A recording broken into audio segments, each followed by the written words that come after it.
Tetua Zeng melanjutkan kata-katanya. Kau tahu apa yang akan dia hadapi selanjutnya? Dia akan menghadapi kemarahan seluruh dunia bela diri Tiongkok. Menurutmu, berapa lama dia bisa bertahan? Dan istrimu, berapa lama juga dia bisa bertahan? Kau juga jangan terlalu emosi. Dalam 3 hari, aku akan datang dengan membawa mayat istri dan anakmu. Saat itu, aku ingin tahu, apakah kau masih enggan bicara? Mendengar kata-kata ini, mata Ye Tianzeng dipenuhi dengan darah. Dia baru saja ingin berteriak, tetapi Tetua Zeng segera menekan jarinya ke dahi Ye Tianzeng. Baru saja dia mencoba menelusuri ingatan Ye Tianzeng, tiba-tiba kekuatan yang sangat kuat muncul. Kekuatan ini seolah bisa menembus segalanya. Ekspresi Tetua Zeng berubah drastis dan dia berkata dengan keterkejutan yang luar biasa. Bagaimana mungkin? Dengan cepat dia menarik tangannya, tetapi sudah terlambat. Kekuatan itu menembus 5 organ dalamnya hingga menyebabkan aliran darahnya naik. Darah hampir menyembur keluar dari mulutnya. Pada saat ini, dia tidak bisa lagi tenang dan bertanya dengan marah. Kau? Siapa kau sebenarnya?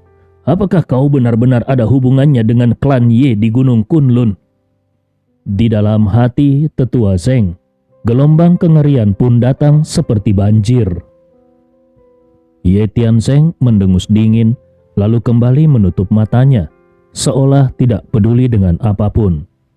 Namun, hanya dia yang tahu, meskipun wajahnya tampak tenang, di dalam hatinya dia sangat panik. Kalau dunia bela diri Tiongkok benar-benar menargetkan Gustaf dan Mei Rong, maka tidak diragukan lagi itu adalah situasi yang membawa kematian. Tapi saat ini, dia sama sekali tidak bisa berbuat apa-apa.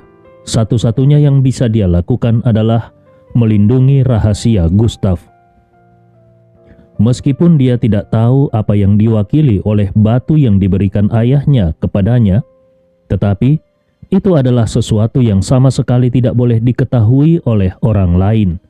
Pada saat yang sama, di aula utama Sekte Pedang Runtuh, suasana hati mereka terlihat gembira. Ketua Sekte Pedang Runtuh dengan hati-hati melayani seorang tetua dari Sekte Pedang Seribu. Sekte Pedang Seribu dan Sekte Pedang Runtuh mungkin hanya berbeda satu kata, tetapi perbedaan kekuatannya sangat besar. Dan dari sudut pandang tertentu, Sekte Pedang Runtuh hanyalah cabang kecil dari Sekte Pedang Seribu yang besar. Oleh karena itu, Ketua Sekte Pedang Runtuh harus berhati-hati dalam berbicara di depan Tetua Sekte Pedang Seribu ini. Kali ini, Ketua Sekte Pedang Runtuh telah mengorbankan banyak hal untuk bisa mengundang tetua ini datang. Harapannya adalah agar Sekte Pedang Seribu bisa memberi sedikit dukungan kepada Sekte Pedang Runtuh. Itu karena penilaian tahunan sekte-sekte segera dimulai, dan Sekte Pedang Seribu memegang suara yang sangat berharga. Ketika kedua orang itu sedang berbincang dengan akrab, ekspresi Ketua Sekte Pedang Runtuh tiba-tiba berubah drastis, karena baru saja papan kehidupan dari beberapa tetua mereka telah hancur secara bersamaan. Para tetua itu adalah orang-orang yang dikirim oleh Sekte Pedang Runtuh ke Tiongkok untuk mencari murid-murid berbakat. Salah satu dari mereka bahkan adalah Ren Qiyun. Kehancuran papan kehidupan para tetua sekte di Tiongkok adalah masalah besar bagi Sekte Pedang Runtuh. Tetua dari Sekte Pedang Seribu segera memperhatikan perubahan ekspresi Ketua Sekte Pedang Runtuh dan bertanya dengan penasaran, Tuan Sun, apa yang terjadi? Kenapa raut wajahmu tiba-tiba berubah seperti itu? Ketua Sekte Sun segera menyadari keadaannya, lalu buru-buru menggelengkan kepalanya. Yang mulia, tidak ada apa-apa, hanya masalah kecil yang bisa kuatasi sendiri. Tetua dari Sekte Pedang Seribu mengerutkan alisnya dan berkata, Tuan Sun, raut wajahmu menunjukkan kalau ini bukan masalah kecil. Aku sudah menerima kebaikanmu. Kalau aku bisa membantu, Sekte Pedang Seribu akan memberimu sedikit bantuan. Tetua tersebut mengira Sekte Pedang Runtuh sedang berada dalam konflik dengan beberapa sekte lain di Gunung Kunlun. karena kalau tidak, seorang ketua sekte tidak akan berubah raut wajahnya seperti ini. Ketua Sun hendak menolak ketika seorang muridnya datang berlari dan berkata dengan panik, "Ketua, ini buruk. Tetua Ren dan tetua lain yang pergi ke Tiongkok telah dibunuh. Berdasarkan lokasi terakhir, hal itu terjadi di ibu kota Tiongkok." Mendengar hal ini, raut wajah Ketua Sun semakin suram. Dia pun berkata, "Keluar, aku sudah tahu masalah ini." Ketika murid itu mendengar suara ketua sekte yang begitu marah, dia langsung menyadari kalau dia sudah melakukan kesalahan. Jadi, dia segera berkata, "Baik, ketua." Kemudian Ketua Sun berbalik ke arah tetua dari sekte Pedang Seribu. "Yang mulia, masalah ini sepele. Aku akan segera mengirim orang untuk menyelidiki dan juga membawa orang yang melakukan hal itu ke sini." Tetua dari sekte Pedang Seribu menyipitkan matanya. Tiongkok memiliki energi spiritual yang sangat tipis. Tetapi ada orang yang bisa membunuh para tetua dari sekte Pedang Runtuh. Masalah ini jelas tidak sederhana. Kebetulan, aku tidak sibuk selama beberapa hari ini, dan atasanku juga telah menginstruksikanku untuk pergi ke Tiongkok. Bagaimana kalau aku yang menangani masalah ini untukmu? Tetua dari sekte Pedang Seribu memang berencana untuk pergi ke Tiongkok. Terutama setelah leluhur dari sekte Pedang Seribu turun ke sana beberapa waktu lalu dan menghancurkan semua lawannya. Selain itu, guru pedang 10.000 juga meninggalkan sebuah batu giok yang sangat istimewa. Siapapun yang memiliki batu giok itu dianggap setara dengan guru pedang 10.000. Meskipun ketua sekte dan para tetua tidak mengerti sepenuhnya maksud dari leluhur itu, namun mereka tahu bahwa pada tingkatan mereka pasti ada alasan yang mendalam di balik tindakan leluhur. Yang paling penting, petunjuk terakhir tentang keberadaan guru pedang 10.000 menunjukkan bahwa dia pergi ke Tiongkok. Ada apa sebenarnya di Tiongkok? Apakah mungkin pemuda yang dimaksud oleh leluhur itu berada di Tiongkok? Begitu banyak pertanyaan muncul di dalam pikiran mereka. Saat ini, Ketua Sun mendengar tawaran tersebut dan wajahnya menjadi pucat. Bagaimana mungkin dia berani meminta orang sebesar ini untuk turun tangan? Jadi dia segera berkata, "Yang mulia, tolong jangan lakukan itu. Beri aku waktu 2 hari. Aku akan mengirim 10 orang kuat untuk meminta orang itu dari Tiongkok. Kalau aku tidak bisa mendapatkannya, saat itu kau boleh turun tangan." Tetua sekte Pedang Seribu berkata, "Baiklah." Di dunia bela diri Tiongkok, badai besar tampaknya sedang berkumpul. Namun, saat ini Gustav sama sekali tidak menyadari hal itu. Dia meninggalkan rumah keluarga Jiang bersama dengan Jiang Meirong dan pergi ke tanah yang diberikan oleh Bai Li Xiong. Setelah lebih dari 1 minggu, rumah baru klan Ye di Tiongkok hampir selesai dibangun. Keduanya terpesona oleh tempat itu. Ada gunung dan air, serta dikelilingi oleh sebuah villa bergaya Tiongkok. Villa ini sangat besar, dan baik dari sisi energi maupun feng shui, tempat ini sangat ideal. Gustav bahkan bisa merasakan energi spiritual yang mengelilingi villa ini. Tidak hanya itu, di luar villa juga terdapat sebuah batu besar. Di batu tersebut tertulis 4 karakter yang kuat dan kokoh. Klan Ye di Tiongkok. Orang yang menulis kaligrafi itu adalah seseorang tetua yang memiliki kekuatan besar di Tiongkok. Tetua itu benar-benar sangat memperhatikannya. Gustav tiba-tiba teringat akan pengalaman tidak menyenangkan saat dia meninggalkan ibu kota, saat semua orang menghalanginya dan bahkan membuatnya melepaskan pangkat militernya dan posisinya sebagai pelatih utama. Dia pernah bersumpah untuk tidak lagi peduli pada Tiongkok, tapi sekarang tampaknya dia harus memberikan sedikit wajah kepada orang itu.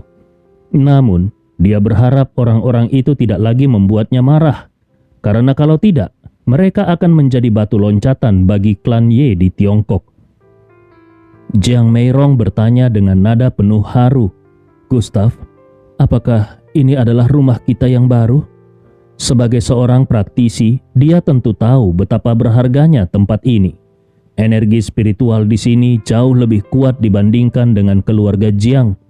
Keberuntungannya tidak akan kalah dengan keluarga elit manapun. Satu-satunya kekurangannya adalah tempat ini belum memiliki formasi pelindung. Gustav mengangguk dan melangkah ke arah rumah klan Ye sambil berkata, "Ibu, ini bukan hanya rumah kita. Mulai sekarang, ini akan menjadi rumah keluarga nomor 1 di Tiongkok. Besok, aku akan memberitahu semua orang bahwa keluarga nomor 1 di Tiongkok akan berdiri di sini. Siapapun yang berani menyentuh klan Ye, hanya kematian yang akan menanti mereka. Adapun posisi kepala keluarga klan Ye, aku akan menyimpannya untuk ayah. Aku sendiri yang akan pergi ke Gunung Kunlun untuk menjemput ayah. Siapapun yang berani menghentikanku, pasti akan mati." Ketika Jiang Meirong mendengar kata-kata putranya, dia merasa sangat tersentuh. Dia tahu betul bahwa Gunung Kunlun adalah tempat yang sangat berbahaya. Tetapi anaknya yang dulu sudah tumbuh dewasa, Gustav, bukan lagi anak yang putus asa seperti dulu. Sekarang Gustav sudah cukup kuat untuk memikul segala beban. Jiang Meirong berkata, "Ibu percaya padamu, tanpa ragu sedikit pun." Gustav melihat Jiang Meirong dan tersenyum. "Bu, masuklah, mari kita lihat ke dalam." Jiang Meirong mengangguk. "Baiklah." Gustav dan Jiang Meirong berjalan menuju villa bergaya Tiongkok. Villa tersebut sangat mewah. Jelas sekali kalau Istana Kegelapan dan Tiansheng Group telah mempekerjakan desainer serta menggunakan bahan terbaik. Villa utama memiliki 4 lantai, tidak termasuk 2 lantai bawah tanah. Salah satu lantainya bahkan adalah ruang latihan, dibangun dengan batu spiritual terbaik yang bisa ditemukan di Tiongkok. Begitu berlatih di dalamnya, segala jenis gangguan akan terhalang. Saat keduanya sedang melihat-lihat, seorang ahli Istana Kegelapan datang tergesa-gesa dan berkata, "Pemimpin, ada 2 orang yang ingin bertemu denganmu. Mereka sedang menunggu di bawah. Perlukah aku menolak mereka?" Mata Gustav menyipit dan dia bertanya dengan penasaran, "Siapa?" Ahli tersebut berkata, "Bai Lixiong dan Lei Suwei." Gustav sedikit terkejut mendengar nama-nama itu dan berkata, "Bagaimana dengan begitu cepatnya mereka bisa tahu kalau aku sudah kembali? Bawa mereka ke ruang tamu dan sambut mereka dengan baik." Ahli tersebut berkata dengan patuh, "Baik, pemimpin." Gustav memiliki kesan yang baik terhadap kedua orang itu. Pada hari itu mereka berbicara mendukungnya dan posisinya, dan Gustav sangat menghargai hal itu. Dalam artian tertentu, mereka sudah dianggap sebagai bagian dari orang-orangnya. Ketika Gustav tiba di ruang tamu, Lei Suwei dan Bai Lixiong sedang duduk minum teh. Ketika melihat Gustav, mereka segera berdiri dan menyapa, "Tuan Ye." Mereka sudah mendengar tentang kejadian di Hong Kong. Meskipun jaringan intelijen mereka di sana tidak terlalu luas, tetapi mereka masih mengetahui beberapa hal yang terjadi. Siapa yang mengira kalau Gustav bisa kembali hidup-hidup dari Hong Kong? Yang lebih aneh lagi, setelah hari itu, Gunung Jiangdao tiba-tiba menghilang.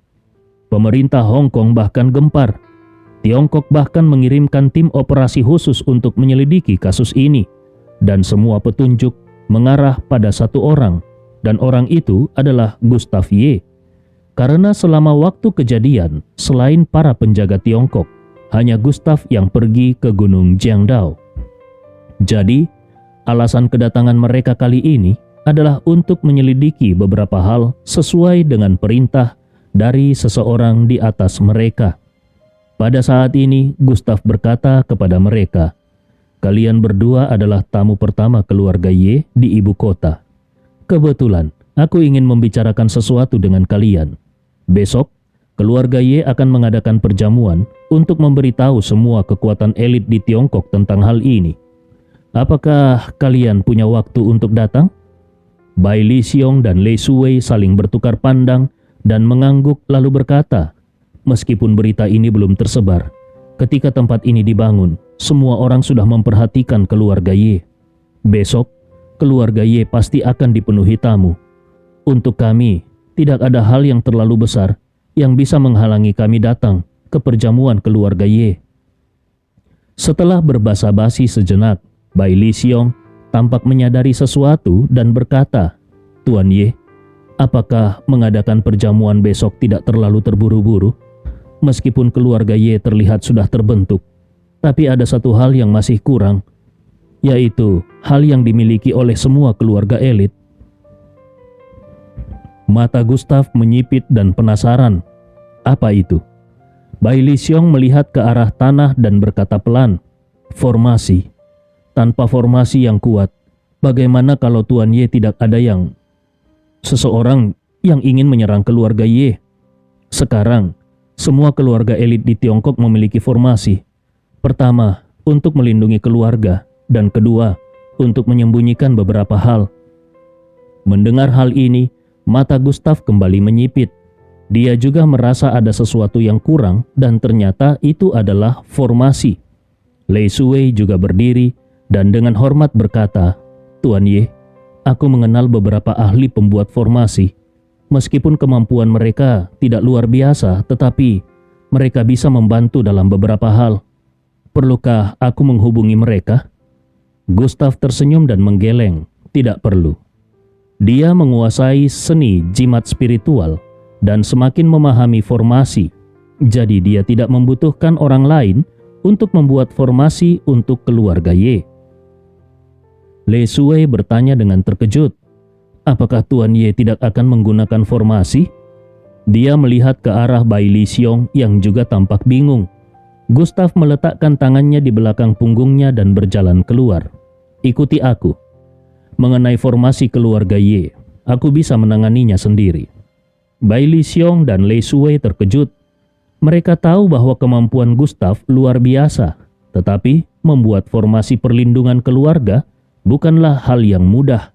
Ini tidak ada hubungannya dengan kekuatan bela diri. Biasanya, orang yang kuat dalam bela diri tidak akan mendalami seni formasi. Apakah Tuan Y ini pengecualian? Gustav membawa mereka ke tanah lapang. Dia menutup matanya, merasakan jalur energi spiritual dan formasi di tanah ini.